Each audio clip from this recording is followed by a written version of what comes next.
Peraí, deixa eu tirar uma foto.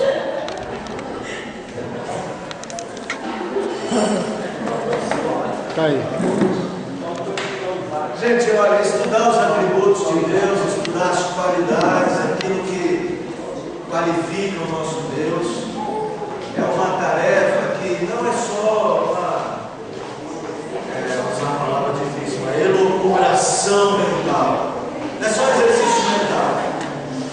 A ideia é que isso tem que ser algo prático.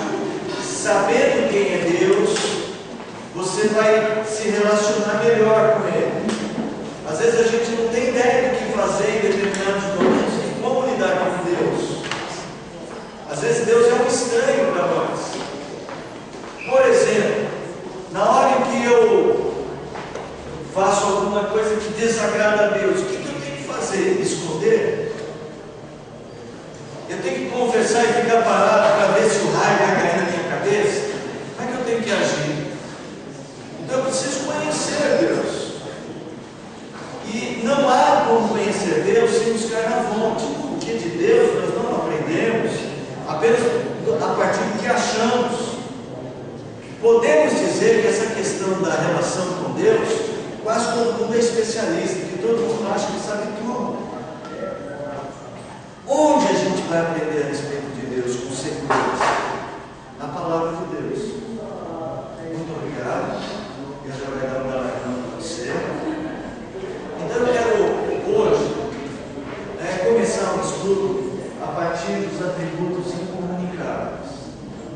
Esses atributos são aqueles que só Deus possui, são qualidades só de Deus. Nós chamamos eles de incomunicáveis porque Deus não compartilha estes atributos com ninguém. São dois tipos de atributos. Os comunicáveis são os mais conhecidos. São aqueles atributos, aquelas qualidades pessoais que Deus comunica às suas criaturas. Então eu sempre uso o exemplo do amor. Deus é amor? A Bíblia diz que Deus é amor. Mas Deus nos ensinou a amar, mas Ele nos comunicou essa qualidade. Nós sabemos amar. Só que essas aqui que nós vamos estudar hoje, nós não temos. Nós não sabemos o que é independência, nós vamos falar sobre isso. Nós não sabemos o que é eternidade, nós vamos falar sobre isso. E não sabemos o que é imensidão. Nós temos uma noção, mas nós não. É difícil para nós entender como alguém pode viver, por exemplo, fora do tempo e fora do espaço. Calma, a gente vai chegar lá. Antes eu quero orar com vocês. Hoje nós estamos recebendo a visita de Marcelo, que nós conhecemos há pouco. É Marcelo, né? Marcelo, seja bem-vindo. Gil, apresenta de novo a esposa. Como é o nome? Desculpa, eu ouvi uma vez o pessoal falando Falcão. Falcão. Você tinha algum personagem assim? Não, eu não lembrei dele, cara. Foi jogando bola lá, né? Com o pessoal lá. Vai falar que você joga bola e bola.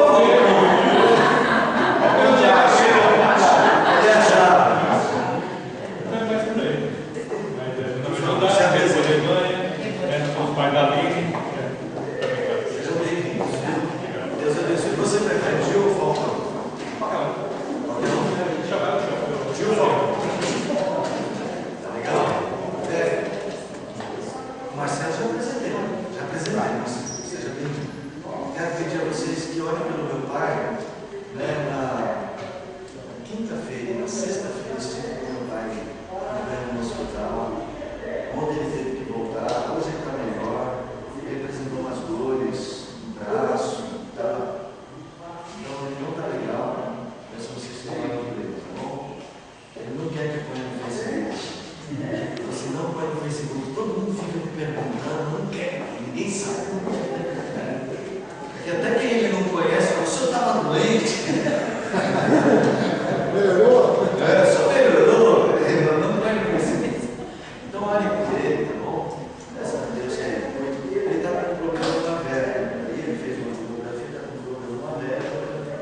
Pai, nós mais uma vez queremos pedir que o Senhor nos dirija no estudo da tua palavra, que dirija a nossa vida, abençoe a vida do Marcelo, a vida do Gil, a vida que nos visita, abençoe a vida do meu pai, daqueles irmãos e irmãs que são do teu Senhor.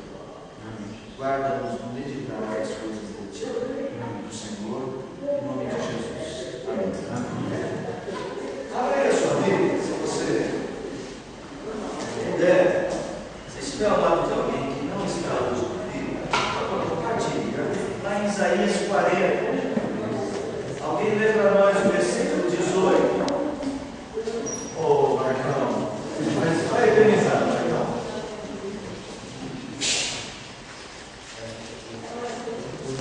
Isaías 40, verso 18 e depois o verso 22. Isaías 40, 18.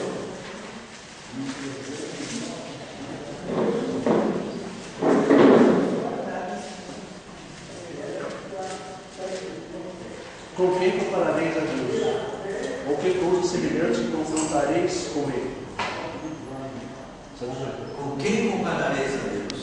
Que coisa semelhante nós temos para comparar a Deus? O que nós temos de grande o suficiente para dizer Deus é como isso? O que vocês acham?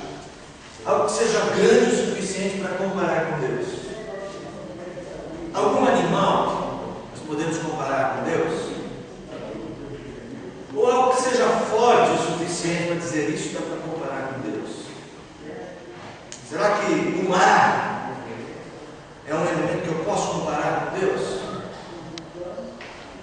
E aí, gente? O vento, a tempestade, o universo.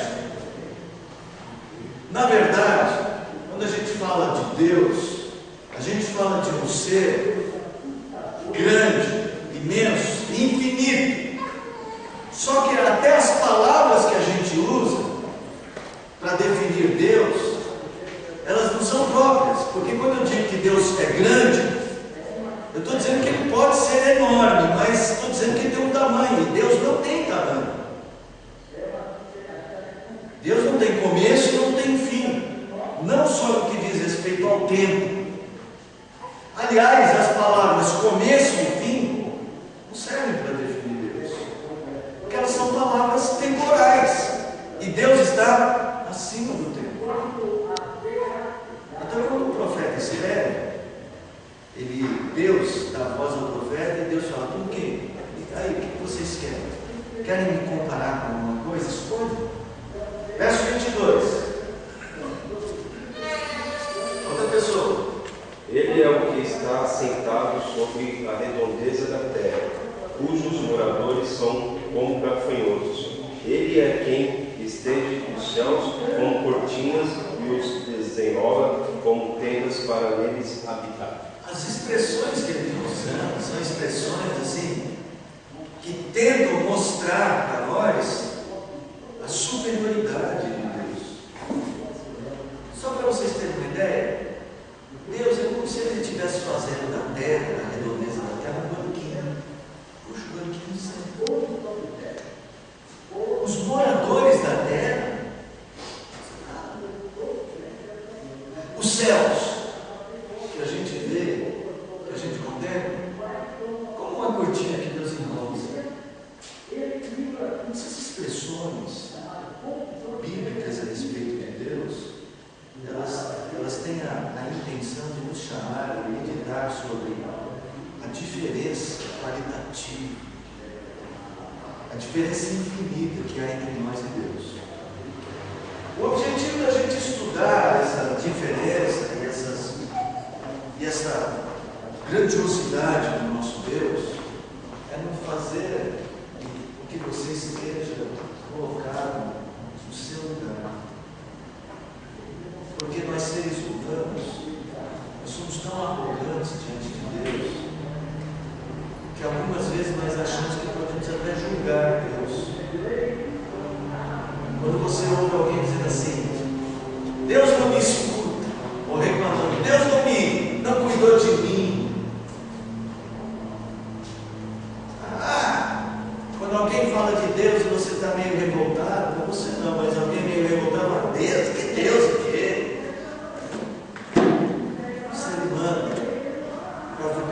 Criador, ele perdeu a noção. Quem é o seu Criador? A gente se preocupa com as coisinhas da nossa vida, despreza esse Deus. Sabe, esse sentimento de desprezo por Deus, mesmo que ele não seja declarado, às vezes não é declarado, é no dia a dia que a gente mostra desprezo para Deus. É no modo como a gente se relaciona com as coisas. É no modo como a gente escolhe nossas prioridades. É ali que a gente despreza mais a Deus. Não é falando. Porque às vezes na fala, Deus é tudo para nós. Mas nas ações, no dia a dia, não faz diferença. Então a Escritura, ela mostra dois lados de Deus. O que nós vamos ver hoje é o lado deste Deus que a gente chama de transcendente, está acima de nós, é maior que nós, é incompreensível. A nossa mente, por mais capacidade que tenhamos de criar raciocínios, a nossa mente é limitada para entender a grandiosidade de Deus. Há aspectos da complexidade do nosso Deus que simplesmente a nossa mente trava. Sabe o computador, igual o meu computador? Está lento. A gente fala, o computador está pensando. Né? Ele está, o computador ainda está pensando, está abrindo. A nossa mente fica assim, tentando entender até e olha, não vai entender a Deus.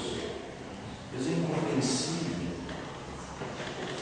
Ele é transcendente, ele é maior, ele supera a nossa capacidade. As nossas palavras, como eu já disse, elas são insuficientes. Vocês vão ver a insuficiência dessas palavras. Então, o primeiro passo é que você tem que se colocar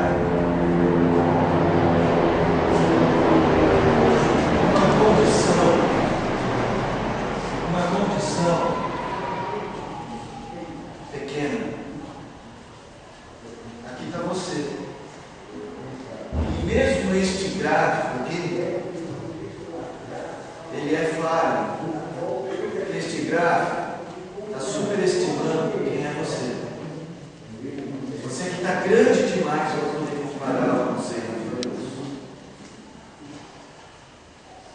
O maior de todos nós aqui é Ele. Então assim, essa nossa relação com o nosso Criador, ela tem que ser antes de tudo uma relação de humildade. E a Escritura propõe isso ao descrever algumas qualidades de Deus. O primeiro atributo que nós vamos estudar é esse aí, o atributo de independência.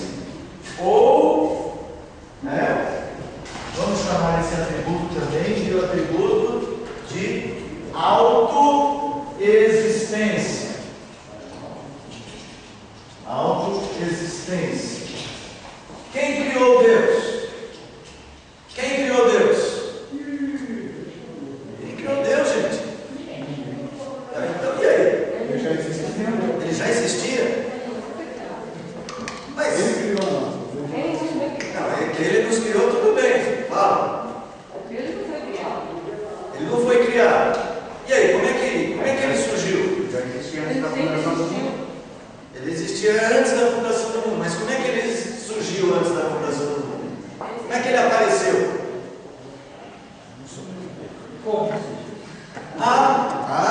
Bom, mas já estamos até mudando de tema, porque nós estamos falando de eternidade. Veja, Deus não dependeu de ninguém para surgir. Deus não depende de nada. Bom, para Deus viver, ele precisa comer o quê? Deus não precisa comer? E aí, como é que ele existe? Oi? Sorte dele, né? Mas como é que ele existe se não precisa se alimentar? Meus irmãos, a gente às vezes vai... Como esses atributos são incomunicáveis, só ele tem, é difícil a gente gerar comparações. É difícil, é quase como se fossem atributos filosóficos para nós. Deus não depende de nada. Ele é autoexistente. Ele basta a si mesmo. Deus precisa de você, ou precisa de você? Deus não precisa de nós. Deus não precisa de mim. Deus precisa dos anjos. Deus precisa do ar. Deus precisa do horário de verão. Não. Deus precisa tomar um café? Deus precisa tomar um café? Mas eu preciso. Aqui, arruma um cafezinho aqui para mim. De novo, leva lá para ele. Faz essa porra. De novo, meu. Está levando meu colo. Ó, vocês que são visitantes, tem cafezinho, que a gente faz um. Marcelo, quer um café? Tá bom, no final do tempo, tá? Então comece a pensar em Deus como um ser autoexistente, que não depende de nada, não depende de você. Não há nada que você faça que você traga a Deus qualquer melhoria. Fala lá. Isso já foi complicado para mim. Isso sempre é complicado para mim. Mas eu passei a olhar para isso de um outro modo, né? Sim, vamos ver. Eu acho que a gente passa a tentar entender a existência de Deus a partir da nossa. A gente tem muito disso na nossa vida, e a gente limita Deus com isso, achando que Ele tem as mesmas limitações que a gente. Então, quando a gente fala sobre essa eternidade de Deus, a autoexistência de Deus, fica estranho para a gente, porque a gente vive um mundo onde as coisas precisam ser geradas para depois nascer e ter realmente uma existência. Só que entender que Deus transcende essa ordem natural nossa, que para nós é natural, muitas das vezes a gente tem que olhar no olhar de Deus e dizer, Ele é Deus, Ele transcende tudo isso. Nós precisamos, por isso que é uma pergunta incomunicável. Não existe como o que comparar. É que para a gente tentar entender isso que a Escritura apresenta, nós só temos a nossa linguagem. A nossa linguagem é falha. Você sempre depende de alguém. Você sempre depende de algo para nascer, para sobreviver. Você pode ter muito dinheiro. Por exemplo, quem é o homem mais rico do mundo? Ainda é o Bill Gates? Não. Tem um outro cidadão lá. É o mexicano. Mexicano? Na última, mexicano mais rico do mundo. na última lista ele ainda é. A última lista. Bom, não importa. Seja o mexicano ou o Bill Gates, o cara mais rico do mundo, você fala, olha, esse cara não depende de nada, ele tem tudo que ele precisa. É verdade? Eu acho que não. Até para comer um pãozinho. Para comer um pãozinho, a gente depende de tantas pessoas e de tantas coisas. Fui comprar pãozinho quentinho hoje. Aí eu dependi daquela moça que não queria me atender. Aí eu dependi do dono do mercado que tinha que contratar um padeiro. Eu dependi do padeiro. Eu dependi do fazendeiro que plantou trigo, né? Que faz pão. Que plantou trigo. Pastor, Oi, fala. tinha que vender a máquina para fazer. Nem pô, eu dependia do cidadão que vendeu a máquina. O cara que vende dois dados, né? Não vende oportunidade. Lá em casa, então você depende do Valdeci para fazer o melhor, né? Pessoal, domingo que vem todo mundo na casa do Valdeci para esse coisa. Então assim, nós dependendo da pessoa que plantou, dependendo de quem vendeu a semente, e dependemos de Deus, que é quem faz crescer a planta, nós só vivemos no mundo uma relação de dependência. Quando a gente pensa num ser que não depende de nada, que se nada existisse, se o mundo não existisse, se Deus não tivesse criado as coisas, ele seria o que ele sempre foi. Ele não seria nem mais nem menos feliz. Ele não seria nem mais nem menos satisfeito. A criação não alterou nada para Deus. Por que isso é importante? Porque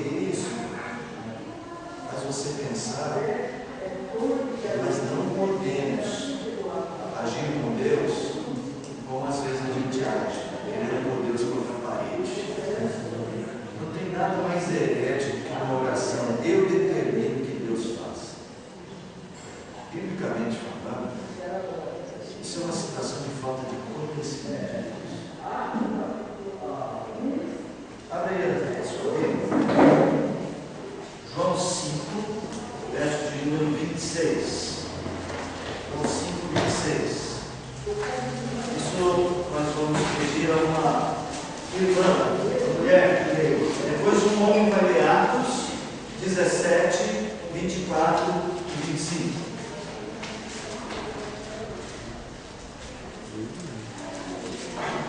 João 5, 26. Irmã. Porque assim como o Pai tem vida em si mesmo, também concedeu ao Filho ter vida em si mesmo. Vida em si mesmo. A Escritura então vai definir essa autoexistência de Deus como a capacidade que Ele tem de ter vida por Ele mesmo. Nós sempre, na nossa a natureza, como disse o Paulo, para nós, é que a vida tem sempre uma fonte.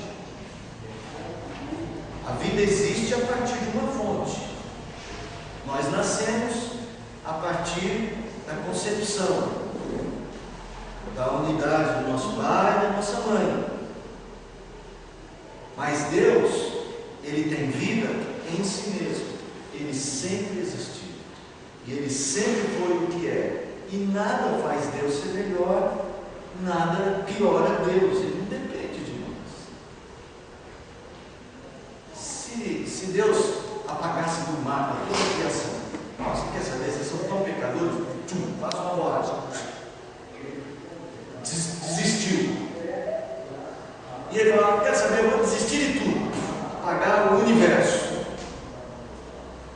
Ele ainda assim continua sendo Deus, completo, perfeito, tudo o que Ele é. Uma pergunta boa seria, então por que Deus criou todas as coisas se Ele não precisava? O que vocês acham? Mas para quê? Para que Deus, olha, se Deus era completo em si mesmo, se Deus é completo em si mesmo, para que criou as coisas? Para que a criação? A resposta da Beatriz foi: para que Ele fosse glorificado. Você pergunta, Ele precisava ser glorificado? Ele já era glorificado sem a criação? Já. Por quem? Por Ele mesmo. O Filho dá glória ao Pai. Abre aí João, capítulo de número 17. João 17. Ainda tem o texto de Atos, não esqueci, tá? Pode ficar tranquilo, senhores, tá? Sem ansiedade, que a gente vai para Atos já. Tá? Mas deixa marcar. João 17. Olha só, alguém lê aí, verso de número 24.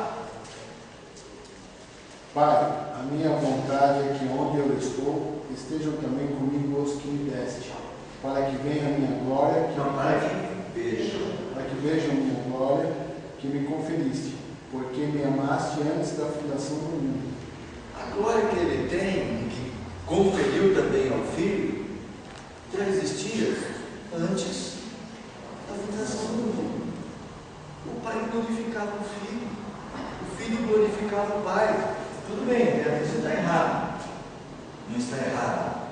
A criação glorifica Deus, mas Deus não é mais glorioso ou mais reconhecido porque Ele nos criou só para ter reconhecimento. Seria até tão estranho, né? A gente pensa, não, Deus criou porque Ele queria alguém para aplaudir.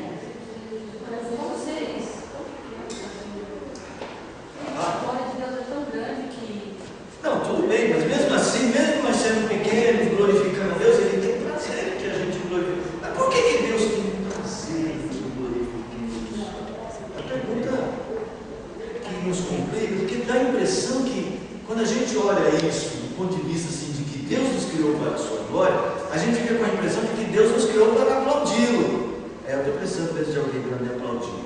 Não há nada que mereça mais isso do que Ele está sabe que ele sabe que dele mesmo não há nada, nenhuma outra coisa deste mundo que seja tão digna, tão merecedora desse louvor, desse amor. Ele sabe que ele é o melhor para o homem. Então, não é injustiça da parte dele querer isso. É de certa forma, até um prêmio ao homem ter essa oportunidade de se relacionar com ele.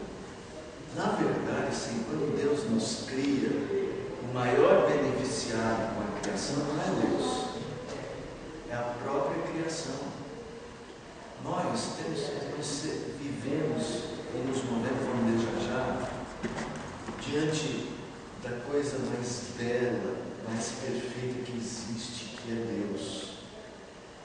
É difícil explicar, é um atributo incomunicável. Eu vou tentar usar um exemplo.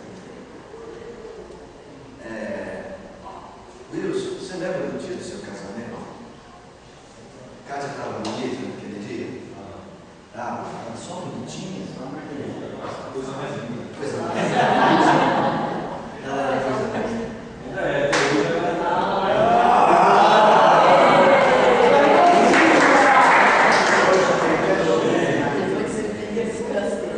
Aí quando o Wilson estava lá esperando o fraque azul, era fraque azul, né? Olha, o Wilson estava ali de fraque azul, esperando a Kátia entrar, quando abre as portas e abrindo, o Wilson faz assim. Ela vem se aproximando, ele vem se aproximando e ele, Kátia, é você? Kátia, é você? Aí ela vai chegando mais perto e ele, nossa, é você mesmo.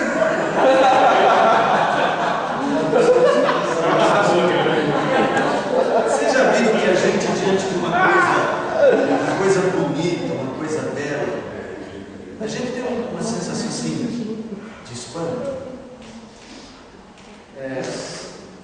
Uma paisagem bonita, uma coisa grandiosa. Eu nunca fui a Foz do Iguaçu, mas imagina se foi esse lugar. É lindo, né? É daquele que você fica assim. Deus, a percepção de Deus tem que ser a coisa mais espantosa. É pena que o pecado tirou isso de nós.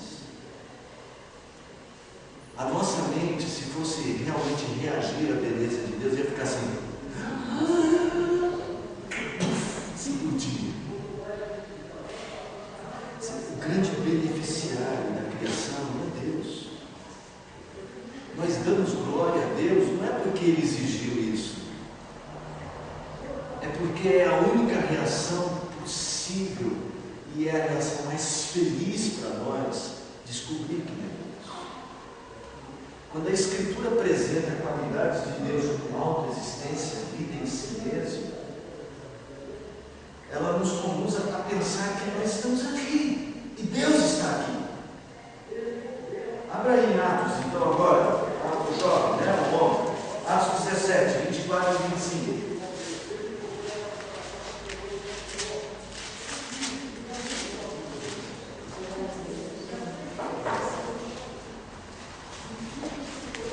Deus quem fez o mundo e tudo o que nele existe, sendo Ele Senhor do céu e da terra, não habita em santuários feitos por mãos humanas, nem é servido por mãos humanas, como se de alguma coisa precisasse, pois Ele mesmo é quem a todos dá vida, respiração e tudo mais. Deus não precisa de nada. Nós nos reunimos, nós temos uma igreja, nós cantamos hinos, mas isso não melhora Deus. Deus nos criou para a nossa felicidade. O objetivo de Deus em nos criar é Ele dar-se a nós para a nossa felicidade. Porque Ele é a coisa mais bela e a percepção dele é o que teria de nos dar a felicidade. O nosso problema é que nós perdemos isso. O pecado tirou esse prazer, esta alegria. Nós deveríamos todos os dias acordar e sermos preenchidos de felicidade à medida que a nossa mente pensasse: Deus existe. Mas não é isso a nossa experiência. A nossa mente, quando pensa Deus existe, não tem ideia de sua glória. A gente perdeu. A Escritura, quando apresenta essa autoexistência de Deus, você vê lá Atos 17, olha só, mesmo no próprio texto de Atos 17, olha o verso seguinte, verso de número 27, por exemplo, mais para frente, 27. Para buscarem a Deus, se porventura tateando possam achar, bem que não está longe de cada um de nós, porque nele vivemos e nos movemos e existimos.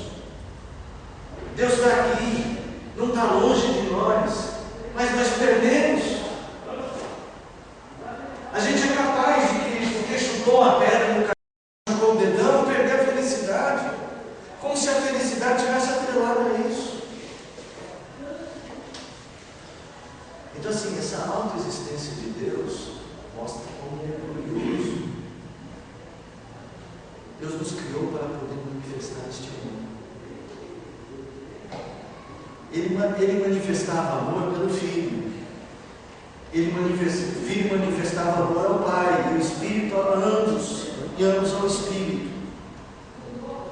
Mas Ele não manifestava amor ainda fora de si mesmo.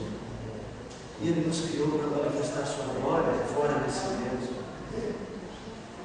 para o bem de suas criaturas. Ele nos criou porque quis. Podia não ter criado, mas quando nos criou, falou: eu vou dar o melhor para eles, eu vou me dar a eles. É uma coisa assim, essa independência que o senhor está nos ensinando, né? Lendo esse versículo que o senhor leu agora, é uma coisa contraditória, né? Porque ao mesmo tempo que ele está tão longe da gente, assim, tão que a mente a gente não consegue imaginar, ao mesmo tempo ele fala que ele está tão perto. É uma coisa... É o Deus transcendente e o Deus que a gente chama de imanente. A Bíblia mostra o quanto Ele é superior e a Bíblia mostra o quanto Ele está perto de nós. E isso é grande, porque, por exemplo, nas nossas relações, os grandes nem sempre querem saber dos pequenos. Sabe, se você trabalha numa grande empresa, você só vê o presidente da empresa com binóculo.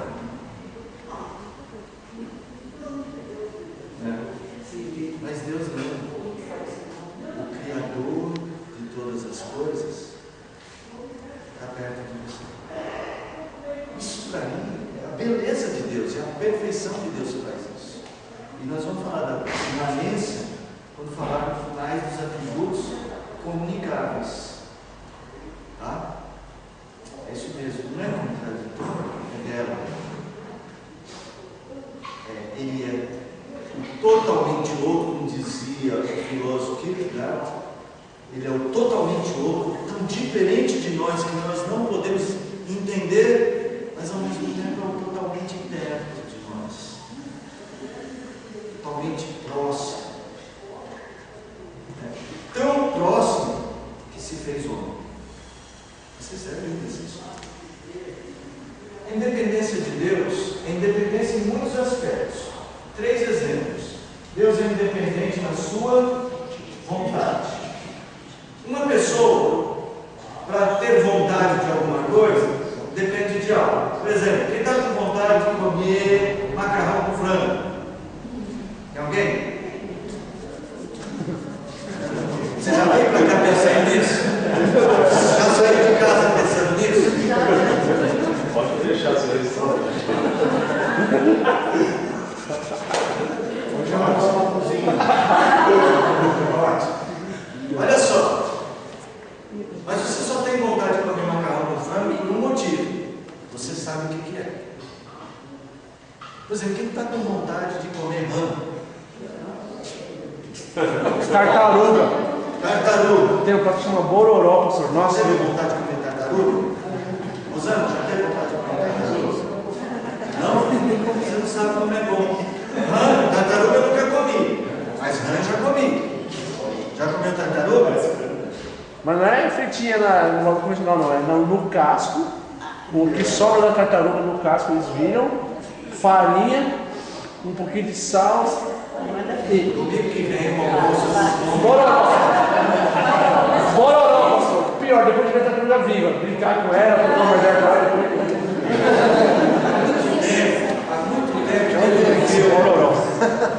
Há muito tempo que, quando eu falo há muito tempo, é mais de 20 anos, teve um filme.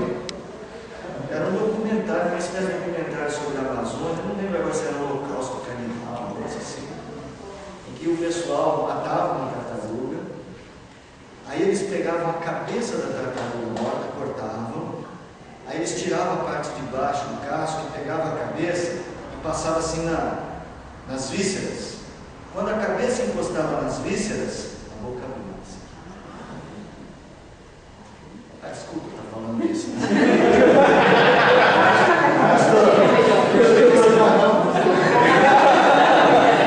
Ninguém fez assim, pastor.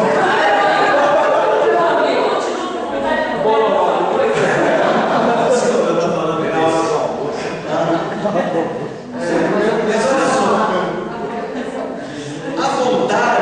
a nossa vontade, ela é determinada, tanto para o sim quanto para o não.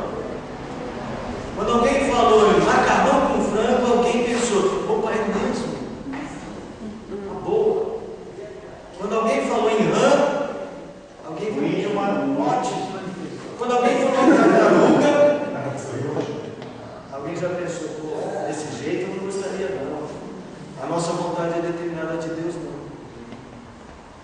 Às vezes a gente pensa que Deus vai nos abençoar se a gente conseguir forçar a vontade dele. Mas ele é independente. A Bíblia diz que a sua vontade, ela dá a expressão à sua vontade, é beneplácito da sua vontade. Efésios capítulo 1, verso 5 e depois o verso 11. Versos 5 e 11.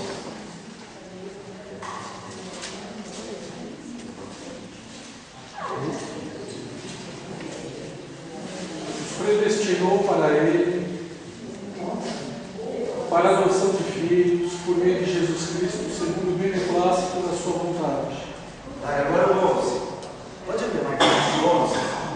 Nele digo, no qual fomos também feitos herança, predestinados segundo o propósito daquele que faz todas as coisas conforme o conselho da sua vontade. Deus faz tudo como quer. Ele não é determinado por nada. Mas Deus não pede para a gente orar. Nós não temos que orar? Sim. Mas nós não temos que orar para controlar Deus. Ah, mas Deus não disse que a gente tem que fazer o bem, que se a gente fizer o bem Ele vai nos abençoar? Sim. Mas você tem que entender que Ele dá essa ordem, mas Ele não diz, se vocês fizerem o bem, eu vou sentir vontade de abençoar vocês. Porque se para Ele nos abençoar, Ele tivesse só que nós tivéssemos que fazer alguma coisa para Ele sentir vontade, a coisa ia ser difícil. Porque eu pergunto, se Deus olhar para a tua vida e te abençoar sempre assim, de acordo com o que você, como você é, como você pensa, como é que ia ser? Você ia ser mais abençoado ou ia receber mais palavras? Então assim, Deus não é determinado por nada fora dele mesmo. Ele é independente. Ele é independente dos seus pensamentos. Não tem nada que você possa dizer para Deus, é mesmo, Maurício, eu não tinha lembrado. Romanos 11, outra pessoa, 33 e 34. Romanos 11, 33 e 34.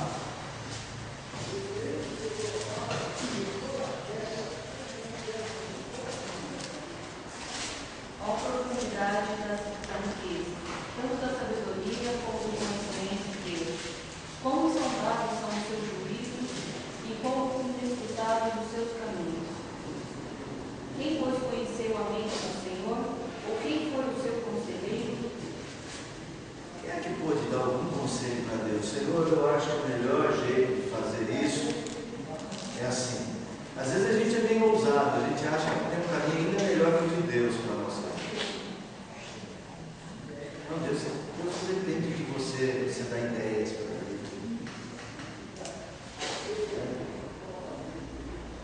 Deus pede para você orar, Deus pede para você suplicar. Olha como essa maneira de entender Deus muda o nosso jeito de orar. Deus é independente no seu poder. Para fazer as coisas, basta Ele querer. Não depende de nada. Olha, eu vou conseguir te ajudar se eu conseguir tal coisa. Deus não, Ele faz o que Ele quer. Ele é independente. Ele é todo poderoso. Não tem nada difícil para Deus. Sabe, às vezes a gente é pequeno, e a gente fala Deus pequeno. A nossa fé se limita, às vezes, à nossa racionalidade. A gente vai orar para uma pessoa que está muito doente, a gente fala, vai morrer, está meio mal. E a gente fala assim, puxa, a gente fica até meio constrangido de orar sem uma cura. Fica. Você vai visitar uma pessoa que você vê que a coisa não está nada boa, e você vai falar, Senhor, cura. Você se sente um pouco hipócrita. Mas eu posso orar, Senhor, cura? Não importa a situação? Por quê? Porque não tem limite, Ele pode curar. Não, nós temos que entender isso. Não depende de eu estar um pouquinho bem, não depende de ter alguma chance para Ele fazer o que Ele precisa. Pode estar morto, Deus pode trazer a vida de novo. Já aconteceu. Abre aí, Salmo 115, 3. Outra pessoa já abra no Salmo 33, 11.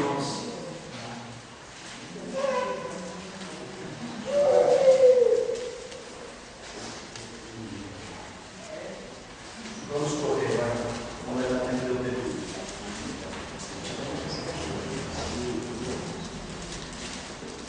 Salmo 115, 3. Quem achou pode ler? No céu está o nosso Deus, e tudo faz como lhe agrada. Tudo faz como lhe agrada. Não tem limites para ele. Salmo 33, 11.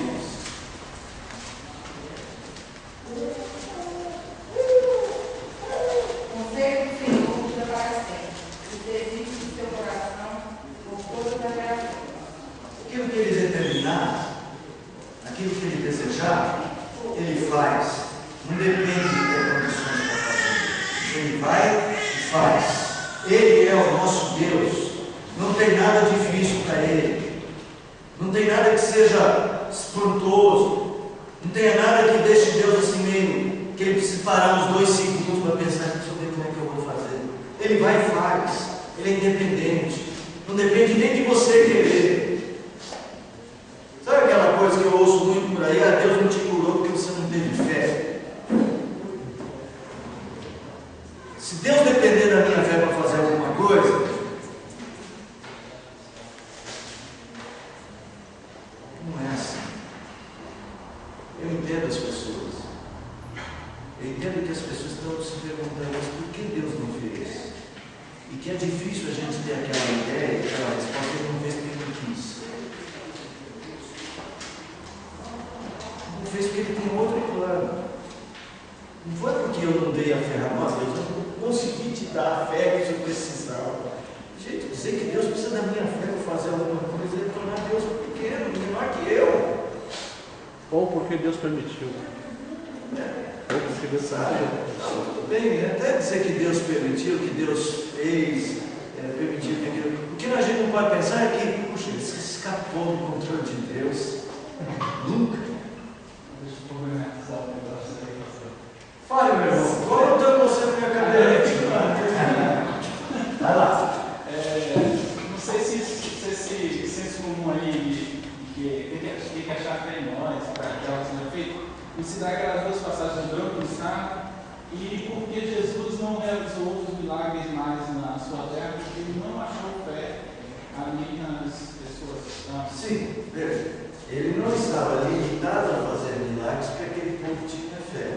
Mas isso é algo que move. O que o texto diz ali é assim, olha, imagine assim, a Astera, né? Da Galileia, ai de ti, Corazim, ai de ti, Betsaida. Quando Jesus Cristo fez milagres nessa cidade, qual foi a reação do povo? Foi de fé? Não. E então esses milagres geraram o quê? Geraram condenação. Ai de ti.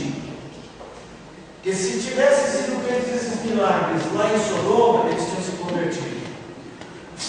Jesus Cristo fala assim, a minha ideia desse texto é, se ele tivesse feito ainda mais milagres, mais condenação. Era misericórdia de Deus. Era ele tendo misericórdia daqueles perdidos. Pastor, tem o caso na Bíblia de Naamã, que estava com lepra, ele foi curado. Se fosse por causa de fé, ele não ia ser curado. Não ia ser. E Naamã, ele não queria entrar, e já falou, não, Naamã. Ele não, lá na universidade tem rios. Não seria curado.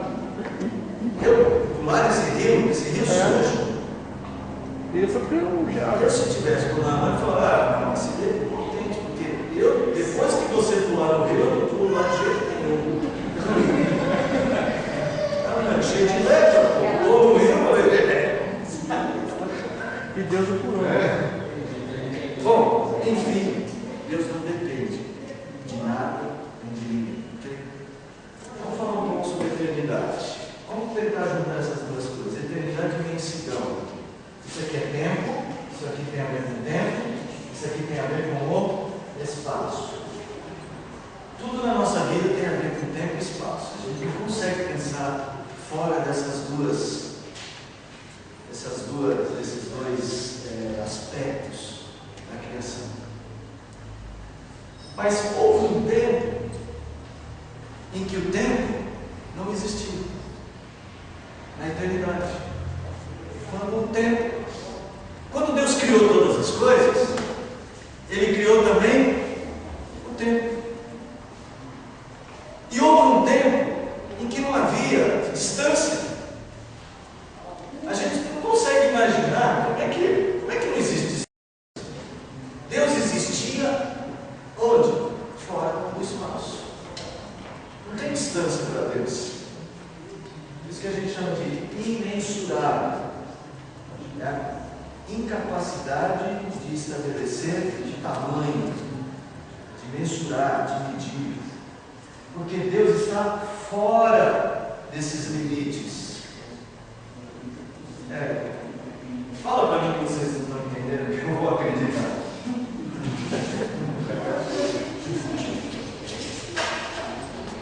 Meus irmãos, eu sei que, poxa, mas como um tempo que não existe tempo? Não dá para contar no relógio? Não dá, porque a eternidade. Bom, aqui Deus criou o mundo, tá? Não sei como o mundo está aqui, Deus criou. Junto com o mundo, Ele criou também o tempo. Então o tempo passou a ser contado, tá certo? Fez Deus o primeiro dia, lembra lá de Gênesis? Criou no primeiro dia. Houve manhã e tarde no primeiro dia. Aí o tempo começou a ser contado. Mas lembre-se, isso é contado para a criação. Mas Deus, fora do tempo. Qual é o tempo que a gente conta? Quais são os tempos para nós? Presente, passado, futuro. E para Deus, qual é o tempo de Deus? Presente. Para Deus, tudo é agora. De maneira bem fácil, você está vendo como que não há nenhum conflito entre física quântica e criação? Você acabou. Não, você viu que você mostrou exatamente palavras fáceis. Você expôs uma teoria de Einstein, como você colocou uma teoria bíblica no mesmo pensamento. É a mesma coisa. O que há dificuldade para crer é esse teto aqui para baixo. Você entendeu? Não o teto lá para cima. Vou dizer para você, de fato você tem que chamar atenção. Não tinha Sim, porque o que você acabou de explicar é justamente que não existe contagem de tempo. A contagem de tempo para Deus é agora.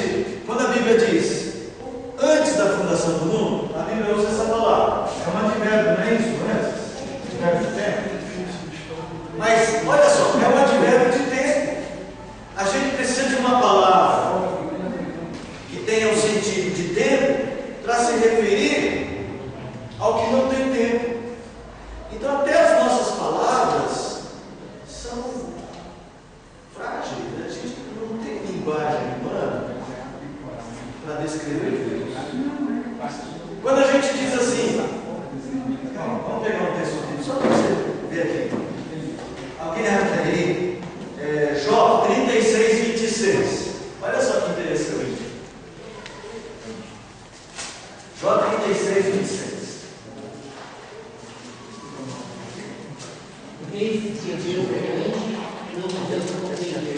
O número dos anos, não pode falar. Para se referir à eternidade de Deus, a essa expressão, diz assim, o número do quê? Isso é tempo, a expressão de tempo. O que ele faz é, não se pode calcular. Nós estamos falando de um Deus que nem o tempo pode contê-lo.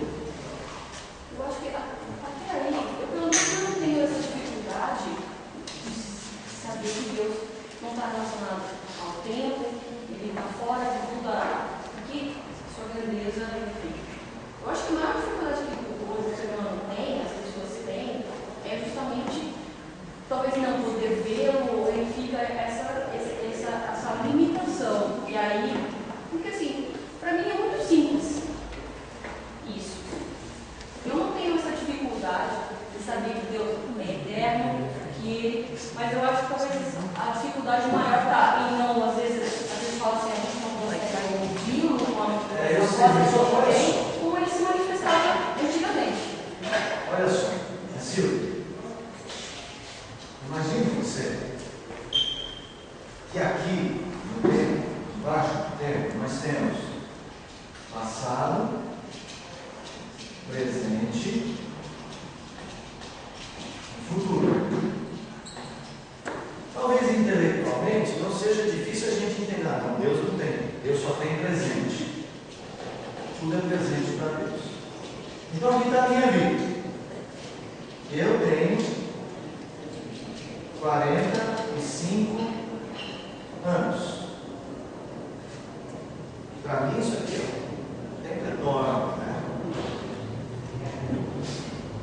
Desculpa, vocês não têm mais, tá? Não quis ofender. Para mim isso aqui é uma grande sombra de terra. Eu tenho um tio, você já sabe, 111. É terra.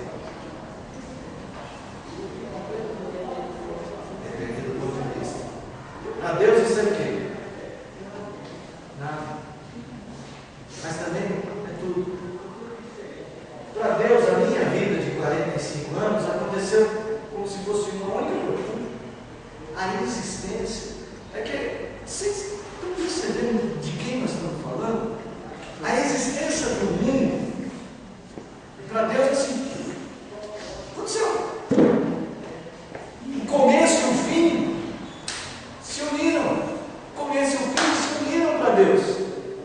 O tempo só tem sentido para nós, porque para Deus, um dia, como 1000 anos, 1000 anos, como um dia. Isso não é só uma força de expressão. Para Deus, é a realidade. Não é só um argumento. Para Deus é a realidade. Aí, a gente tem pessoas que falam assim, como é que Deus pode dizer que eu sou salvo antes da fundação do mundo? É que Deus pode fazer uma afirmação dessa? Ele não sabe o que eu vou fazer. Aí tem gente que fala, não, ele sabe, porque ele já previu. Não, gente, tudo já aconteceu para Deus. O mundo já aconteceu para Deus, a existência já aconteceu para Deus, e não só a nossa existência, desculpa. Mas existe um outro tempo que a gente chama, nós aqui chamamos de eternidade. Só que Deus é maior que a própria eternidade. Porque eternidade é tempo. É tempo. É sucessão de tempo. E Deus não tem isso. Deus é maior que o tempo. Ele é atemporal. Atemporal. Opa! Atemporal. Não é determinado pelo tempo. Seus anos não se pode calcular. Verso 10, todavia, capítulo 2 de Pedro 3:8, eu já citei para vocês, né? Um dia como 1000 anos. Agora, não só o tempo, Deus também não tem tamanho. Por exemplo, Deus está aqui, e Deus está no Japão? Como? Vamos pensar.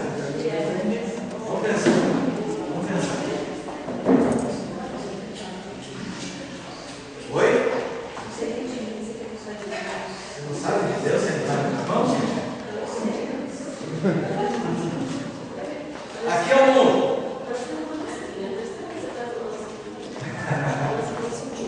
Aqui é o Brasil. Aqui é o Japão. Mas o brasileiro sempre tem um pouco. Isso é bem fluide. Deus está aqui? Deus está aqui? E Deus está aqui? Qual é a parte de Deus que está aqui? Qual é a parte de Deus que está aqui? Deus está todo aqui? E Deus está todo aqui? Mas como é que ele pode estar todo aqui e estar todo ali? Porque ele é grande? Então ele é grande, então ele na verdade está assim, né? É isso? Então o E está aqui, o D está lá? É isso? Isso porque ele não precisa de comer. Isso porque ele não precisa comer. Na verdade, tudo Me isso diz uma coisa, afinal, Deus está todo aqui ou está uma parte de Deus aqui? E está todo aqui? Qual é o pé dele que está no lugar, a cabeça do outro? E Deus está aqui nessa sala? Qual parte dele? Vem cá. Qual é o tamanho de Deus? Deus não é determinado pelo espaço, não há tamanho. Assim mesmo, posso dizer o seguinte: imaginariamente, Deus, o universo não pode contê-lo. Ele não cabe, o universo que ele quer. É gostoso dele assim. Ponto de interrogação.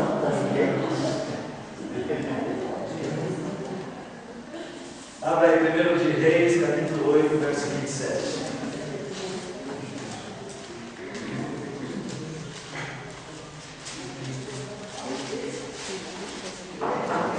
Meninos do café, o café da hora. Primeiro rei de tempo. 1 Reis 8, 27. E outra pessoa já vai adiantando aí, Salmo 139, 7 a 12.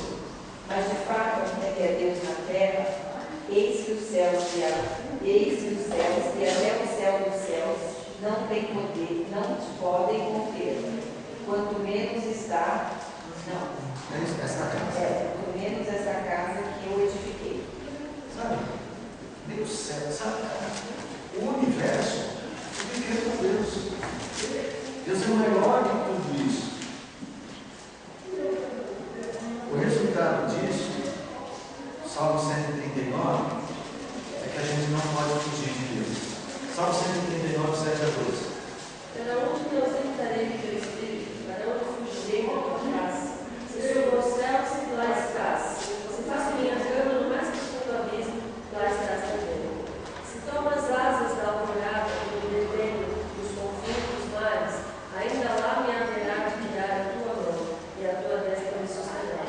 Se eu digo, as trevas com efeito me cobrirão e a luz ao redor de mim se fará noite, até as próprias trevas não te serão escuras.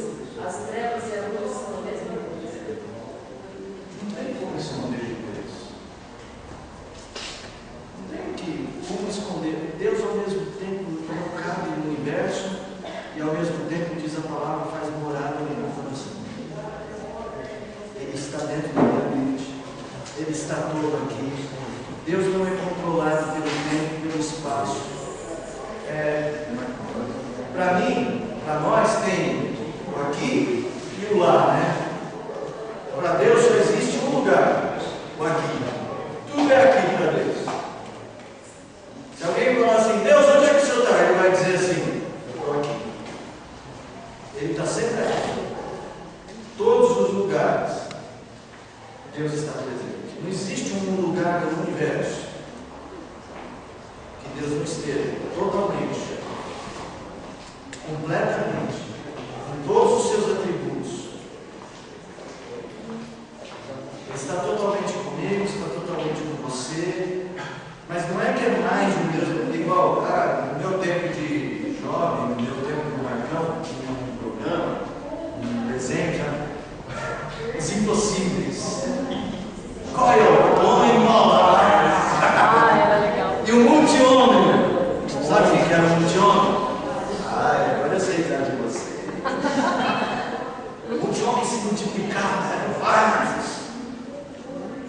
Eu tive infância.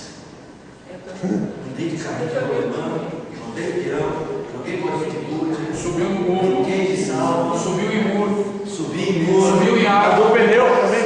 rodei pneu de monte e assistia desenhos. Muito homem. Homem fluido. Homem fluido. Eles eram uma banda, né? Vocês sabem. Eles eram uma Mas Deus não é igual ao multi-homem. Que ele se reparte. Tem várias. São pessoas diferentes, né? A mesma pessoa. Não. Ele é o Deus total, não cabe aqui e ao mesmo tempo está em cada um de nós. O que muda a nossa fé? Eu penso o seguinte, deve mudar a sua fé no sentido de você nunca se sentir só. No sentido de não haver um tempo em que, se você levar a sério esses atributos de Deus, eles estiverem realmente presentes no seu modo de pensar, não importa o que estiver acontecendo, Deus está aí, totalmente, não está esquecido, não está dando um tempo, Ele não está, já Deus vai acordar e vai fazer alguma coisa, não, Deus está ali, é o tempo de Deus. A gente sempre diz, no tempo de Deus Ele vai fazer isso. Isso é só uma linguagem que a gente usa, mas no fundo, eu quero uma coisa que eu acho que vai acontecer depois. Eu digo, no tempo de Deus.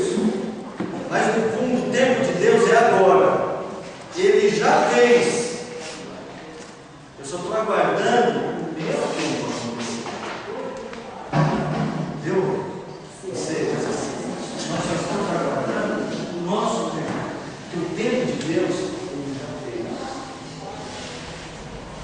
Deus já fez.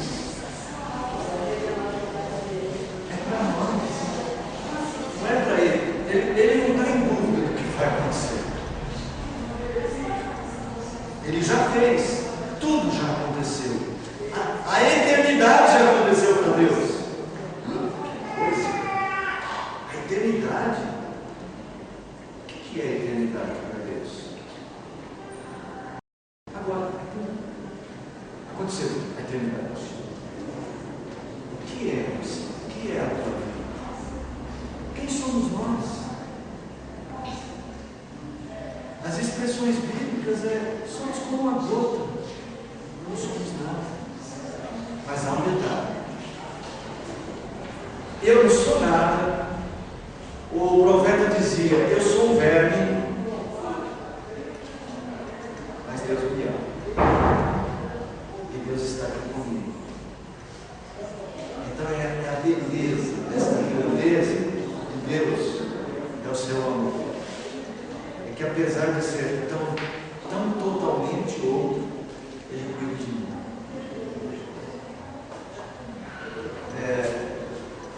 Não tem como, não tem nada para a gente comparar.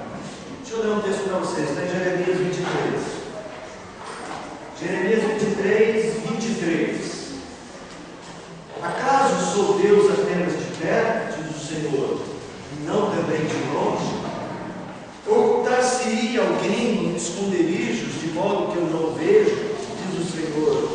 Porventura não encho eu os céus e a terra, diz o Senhor. É o nosso Deus. Nós servimos ao Deus onipotente, onipresente, onisciente, sabe todas as coisas, está presente em todos os lugares, conhece as suas angústias. Eu não sei o que fazer para te ajudar, mas Deus sabe.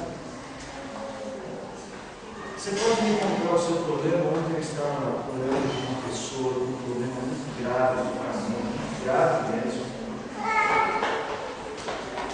Sabe quando você chega aqui e não tem que dizer, parece até pouco, né? Não, orar. Mas sabe, a melhor coisa que você pode fazer algumas vezes, porque Deus sabe. O que você faria se o seu filho quisesse te tomar? Se o seu filho fosse para cima de você, tentando tirar a sua vida, você diria para um pai desse? Manda o seu filho embora? Deixa a sua esposa e foge? O que você diria? Entende como é difícil? Quando você diz para alguém, eu vou orar, tenha na sua mente a quem você vai recorrer. Tá bom? Semana que vem, se Deus nos der vida, estarmos todos aqui, nós vamos estudar um atributo incomunicável ainda chamado imutabilidade de Deus. Vocês vão ver que Deus não muda. Ok?